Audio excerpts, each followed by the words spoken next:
የታወቀ ነው። የኛ ሀገር ትንቢት ጠላት ከቦሻል፣ ተከባሃል፣ እንትን ይሉሃል፣ ያሳድዱሃል፣ ምን ይሉሃል። እንደዚህ አይነት ነገሮች ተስፋ አድርጋችሁ ጸጉራችሁን ያሳደጋችሁ ለነገ ነብይነት እሱ መንገድ እንጀራ ገመዱ እየተቆረጠ ነው። አሁን ሐሰተኞች ነቢያቶችና መገለጫቸውን ስናጠና እኛ ሰፈር ካሉ ሐሰተኞች ነቢያቶች ወስጄ አላስተምራቸውም። በምድሪቷ ላይ ከሞሉት ሐሰተኞች ነቢያቶች በየመንደሩ ካሉት በየስልኩ በየሶሻል ሚዲያው ብቅ እያሉ ልጸልይልሽ በዚህ አስገቢ የሚሉትን መጥቀስ አልፈልግም። እነሱ መንደር ሰፈሩን ሶሻል ሚዲያውን አጣበውት አለ እፍረት ራሳቸውን ገልጠው ስላሉ እነሱን ምሳሌ አድርጌ ጊዜ አልጨርስም። በጣም የታወቁና የተገለጡ ስለሆኑ እዚህ ውስጥ እርግጠኛ ነኝ ከግማሽ በላይ የሆነ ሰው በዚህ ዘመን ባሉ ነቢያት ተገልግሏል። በመንደሩ በሰፈሩ ምናልባት ደግሞ ሩብ የምታክሉ ሰዎች ደግሞ የተታለላችሁ የተሸወዳችሁ የተነገረው ትንቢት ያልተፈጸመላችሁ ብራችሁን ያስረከባችሁ ወዘተ ወዘተ ደግሞ ትኖራላችሁ። ስለዚህ አሁን ላለው የሐሰት ትንቢትና ሰዎቹ እና አገልግሎታቸው አሁን ካሉት ነገሮች እየተነሳው አላወራም።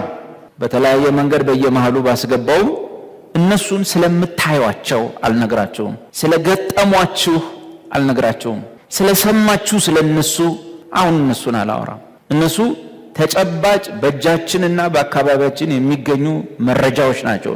ለውሸት ትንቢትና ለሐሰተኛ ነብይነት ተጨባጭ መረጃዎች ናቸው። ቁጥራቸው በዛ እንዳሸን ፈሉ እንጂ ድሮም በቅዱስ መጽሐፍ ውስጥ ተመሳሳይ ትንቢትና ተመሳሳይ ነቢያት ነበሩ።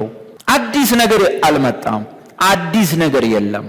ምንም አሁን የመጣ አዲስ ነገር የለም ከቁጥራቸው መብዛትና እንደ አሸን ከመፍላታቸው በስተቀር። ማጭበርበራቸው ድሮም ነበር። ስራ ፈትነታቸው ድሮም ነበረ። ስራ ጠልነታቸው ድሮም ነበር። በአብዛኛው የሚያታልሉት ደግሞ ሞኞችን ሴቶችን እንደሆነ ድሮም ነበር ተጽፏል። ሁሉ ነገር ድሮም ነበር። ቁጥሩ በዛ ተጠናከረ እንጂ ስራ ፈትነትም ወደዛ አይነት ነገር ውስጥ ያስገባቸው ብዙ ናቸው። ቁጥራቸውን በዳታ ባንሰበስብም በብዙ ሺህ የሚቆጠሩ ስራ ፈትነቱም ስራ ማጣቱም ሊሆን ይችላል በምድሪቷ ላይ ዘምተውበታል። በቃ እስቲ እንግዲህ የአብያተ ክርስቲያናት ካውንስል የሚባለው እኛ 10 ዓመት የጮንበትና 18 ዓመት ሌሎች ግን መንፈስ ቅዱስን ተቃዋሚ ናችሁ እያሉን ያልነውን ነገር ቢያንስ ዘይት መሸጥ፣ ከነቴራ መሸጥ፣ ኮፍያ መሸጥ፣ ቲሸርት መሸጥ አግዷል። ለኛ ድል ነው። አንድ ሰው እነዚህን ነገሮች ታሳቢ አድርጎ ቤተክርስቲያን በየሰፈሩ መክፈት ቢያንስ ይቀንሳል ብያሳለ ያቆማል ማለት እውነት ጥሪ ኖሮት ዋጋ ለመክፈል መከራ ለመቀበል ለመሰደድ ካልሆነ በቀር ቲሸርት ለመሸጥ ዘይት ለመሸጥ አሁን ጅማ ካሉ ትነግሩኛላችሁ፣ ደውላችሁ ጠቆሙኝ። እንደዚህ አይነት ቤተክርስቲያን ውስጥ ዘይት ይሸጣል፣ ውሃ ይሸጣል ብላችሁ ለኔ ንገሩ፣ አስተላልፋለሁ። ድሮ ብናስተላልፍም ይሰማን የለም። የመንፈስ ቅዱስ ተቃዋሚ ናችሁ፣ የትንቢት ተቃዋሚ ናችሁ ነው የሚሉን እነሱ ራሱ። ጂማ ላይ ትልልቆቹ የሚሆኑ ትንንሾቹ ቸርቾች በድብቅ ውሃ ሲሸጡ፣ ቲሸርት ሲሸጡ፣ የተቆራረጠ ጨርቅ ሲሸጡ፣ በአጠቃላይ እንደዚህ አይነት ቢዝነስ ስታዩ ወዲያው ነው ፎርዋርድ ማድረገው። እኔ አንድ ነገር ቅልል ብሎኛል። ቢያንስ ከዚህ በኋላ ያገለግላሉ፣ ግን ዘይት አይሸጡም። ቢያንስ ትልቅ ድል ነው። ታውቃላችሁ፣ ውሃ አይሸጡም። ቢያንስ ትልቅ ድል ነው። ምናልባት አሁን ራሱ እዚህ ውስጥ እረኛ ጋር እየሸጡ ነው እዛ ሰፈር የምትሉ ትኖራላችሁ። ካለ ፕሊስ ጠቁሙ። በቃ ታግዷል፣ ተከልክሏል። ወደ ነብይነት አገልግሎትም ለመሮጥ ዝግጅት ላይ ያላችሁ ሰዎች እነዚህ ነገሮች እንደታገዱ አውቃችሁ ትንቢቶች ውስጥና አገልግሎቶች ውስጥ እንድትገቡ አበረታታለሁ። ቅዱሳንን መጥቀም ትችላላችሁ ማለት ሁሉም ሰው እንዲጠቁም ታዟል። ትልልቅም ቸርች ቢሆን ይሄ ትልቅ ድል ነው። ለወንጌል አማኞች ትልቅ ድል ነው። ቀላል ድል እንዳይመስላችሁ። ከዚህ በኋላ አንድ ሰው ወንጌል ሲያገለግል እነዚህ ነገሮች እንደማይሸቀሉ አውቆ ግን ወንጌል የሚያመጣውን ዋጋ ለመክፈል ዋጋ ተምኖ ይገባል ማለት ነው። ቲክቶክ ላይ ግን እያየኋቸው ነው አሁንም እንደዛ የሚሰሩ ሰዎች ላኪ አስገቢ ምናምን የታወቀ ነው። የኛ ሀገር ትንቢት ጠላት ከቦሻል፣ ተከባሃል፣ እንትን ይሉሃል፣ ያሳድዱሃል፣ ምን ይሉሃል። እግዚአብሔር ይመስገን ግን አዎ እግዚአብሔር ሰው እውነት ነው ሃሌሉያ እያሉ የሚሸውዱ ደግሞ ብዙ ወንድሞች ተነስተዋል። አስለፍልፈው የሌለ 3 እህት አለ የለውም እኮ እናት ሞታለች አለች እኮ በሕይወት አስለፍልፈው የእግዚአብሔር ሰው አካውንትን ላክልኝ፣ በዚህኛው አስገባ። አሁን ወደ መቀለጃነት ሄደዋል። ትውልዱ እያሾፈባቸው ነው። መጨረሻ ላይ ይነግሩታል፣ አንተ ውሸታ፣ ያልከው ትንቢት ሁሉ ውሸት ነው፣ ሌባ፣ ሰርታ ትበላም እያሉት ይወጣሉ። ስለዚህ እኔ ያነሳውላችሁ አንድም እውነታ ስለሆነ ነው፣ ሁለትም ደግሞ መሰላቸው ስለነሱ በመሃል ላወራ እችላለሁ ብቅ ካሉብኝ። በተረፈ ግን በየሰፈራችሁ ምስክሮች እንደ አይነት ሐሰተኞች ነቢያትና ትንቢቶች በየሰፈራችሁ ብዙ ስላሉ ያያችኋቸው ስላላቸው ከኔ በለጠም የገጠሟቸው ስላላቸው ስለነሱ አይደለም ማውራ። ከቅዱስ መጽሐፍ ውስጥ ሐሰተኞች ነቢያቶች ምን ይመስላሉ? ትንቢታቸውስ ምን ይመስላል? ካራክተራቸው ምን ይመስላል? እንዴት ነበር ድሮ ሐሰተኞች ነቢያት ሲያገለግሉ የነበረው የሚለው መልካቸውን፣ አገልግሎታቸውን ከቅዱስ መጽሐፍ ውስጥ ካሉ አጨበርባሪ ነቢያቶች በመውሰድ አሁን ያለውን ስዕል መገምገም እንችላለን። አሁን ያለውን ነገር እያገናኘን ማጥናት እንችላለን። ከቅዱስ መጽሐፍ ውስጥ ያሉት በቂ ናቸው። ሰፈሬ ካለ ሌባ ለመጠንቀቅ እዚህ ውስጥ ያሉትን ሌቦች ነቢያቶች ማወቅ በቂ ነው። እንዴት አድርገው ገንዘብ እንደሚቀበሉ ለማወቅ እዚህ ውስጥ ያሉት እንዴት አድርገው ይቀበሉ እንደነበረ ማወቅ በቂ ነው።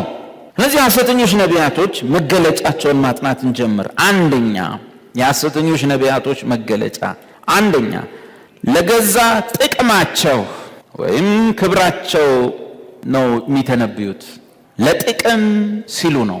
ለጥቅማ ጥቅም፣ ለገንዘብ፣ ለብር ሲሉ የሚተነብዩ ናቸው ሐሰተኞች። የመጀመሪያ መገለጫቸው ትንቢቱ ዝናብ ይዘንባል ብሎ ቢዘንብ እንኳን ሰውየው ግን ሐሰተኛ ነው። ትንቢቱም ስተት ነው። እረ ዝናብ ይዘንባል ብሏል እኮ እንዳለውም ዘነበ አይደል? አጋጣሚ ነው። እግዚአብሔር ያን ሰውዬ ሐሰተኛ የሚልበት ምክንያት ያ ሰውዬ የሚያሟላ ከሆነ፣ ሐሰተኛ ለመባል የሚያስፈልገውን ነገር የሚያሟላ ከሆነ ያለው ነገር ሆነም አልሆነም ሐሰተኛ ነው። ሰው ያሟላል ወይ ነው። እነዚህ ነገሮች አንደኛ እኔ ብር ለመሰብሰብ አሁን ይዘንባል ስል ቢዘንብ ሐሰተኛ ነው። ብር ለመሰብሰብ አንድ የሆነ ነገር ተናግሬ ቢሆን እኔ ሐሰተኛ ነኝ። የተናገርኩት ነገር ሆነ ማለት እኔ ልክ ነኝ ማለት አይደለም። ገንዘብ ተኮር የሆነ ነቢይ ሲጀምር የሞተ ቢነሳለት መጽሐፍ ቅዱስ ሐሰተኛ ነው ይላል። ጥቅስኒ ሚክያስ ምዕራፍ 3 አውጣልኝ ቁጥር 5 አገላለጡ ደስ ይላል።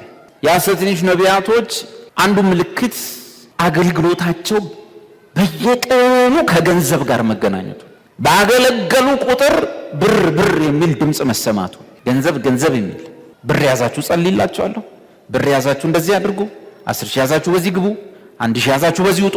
በቃ በየቀኑ አገልግሎቱ ላይ አገልጋዩ ስለ ብር የሚያወራ ከሆነ፣ ስለ ገንዘብ አሰጣጡ መመሪያ የሚያበዛ ከሆነ፣ እያንዳንዷም ፕሮግራም ላይ የብር ወሬ ሳያወራ ፕሮግራም ማያልቅ ከሆነ አለቀ፣ ሰውየው ሐሰተኛ ነው። ነግራችኋለሁ። ልትጓጉ ትችላላችሁ። ይሄ ሰውዬ በጣም የሚናገረው ነገር ለእህት ከሌ ሆኗል፣ ለእህት ከሌ ሆኗል፣ እኔም ደግሞ ሆነ ችግር አለብኝ እስቲ ምናምን ልትሉ ትችላላችሁ። ግን በዜሮ ነው የምትጠናቀቁት። በዜሮ ምንም ጠብ የሚል የለም። ምኞት፣ ተስፋ ምናምን ብቻ ተሞልተህ ነው የምትመጣው።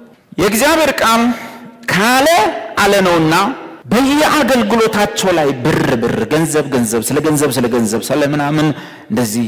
እኔ አንድ ያስታውሳለሁ የሆነ ቸርቾች መድረካችሁን ስጡን ብለው ሰጠናቸው። እዛ እያለ እንደወጣ ሰውየው ያን ኢትዮጵያ ብር አልተቀየረም። 100 ብሩ አረንጓዴ ነው፣ 50 ብሩ ቢጫ ነበር፣ 10 ብሩ ቀይ ነበር መሰለኝ። እንደወጣ መድረክ ላይ ሰው እንዴት ናችሁ አይባልም፣ ሰላም ናችሁ አይባልም። ሃሌሉያ ሃሌሉያ፣ ዛሬ በኢትዮጵያ ባንዲራ ነው የምንጀምረው አለ።